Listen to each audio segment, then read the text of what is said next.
एक बच्ची जन्म के समय रो नहीं पाई, लेकिन वह बेहद बुद्धिमान थी। 1 महीने की उम्र में ही उसने अपना नाम लिखना शुरू कर दिया, लेकिन उसकी माँ ने उसे प्रतिभा के रूप में स्वीकार करने की बजाय जो कुछ भी उसने लिखा उसे मिटा दिया। पिता तो और भी उदासीन थे। वे बेटों को बेटियों से बढ़कर मानते थे। जैसे ही उन्हें पता चला कि बेटी हुई है, वे गुस्से में अस्पताल छोड़कर चले गए। घर लौटते समय उन्होंने बच्चे को गले तक नहीं लगाया और बार बार कहते रहे कि बेटी तो बोझ है। बच्ची को वे कार के ट्रंक में डालकर जैसे किसी फालतू चीज को रखते हुए तेज रफ्तार से चल पड़े। घर पहुंचकर पूरा परिवार अंदर चला गया और बेचारी नन्ही बच्ची को कार में अकेला छोड़ दिया। पर वह बच्ची निडर थी। 2 साल की उम्र में ही वह अपने आप सफाई करने लगी, खुद कपड़े पहनना सीख गई। 4 साल की उम्र तक उसे अकेले ही रहना पड़ा। उसके पिता सुंदर लड़की की तलाश में बाहर निकलते, माँ सज धज कर चली जाती और भाई स्कूल चला जाता और रिया नाम की वह बच्ची घर पर अकेली रह जाती।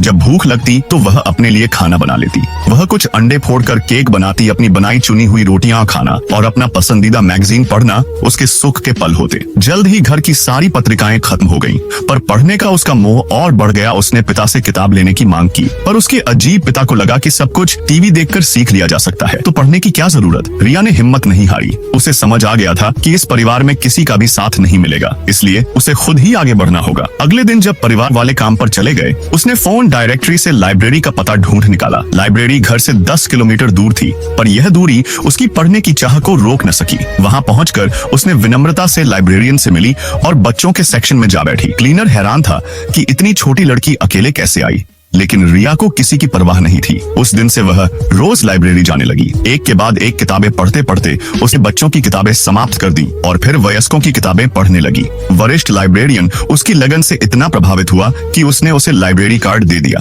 अब वह किताबें घर ले जा सकती थी और उसके आने जाने का समय भी बचा। समय बीता और एमी अब 7 साल की हो चुकी थी। उसने किताबों से बहुत कुछ सीख लिया था। स्कूल जाने योग्य होने पर उसने पिता से स्कूल भेजने के लिए कहा, पर पिता पक्का मानते थे कि वह सिर्फ 4 साल की है। माँ ने कहा 5 साल है। वास्तविकता यह थी कि रिया 7 साल की थी, लेकिन उसके माता पिता उसकी उम्र की परवाह तक नहीं करते थे।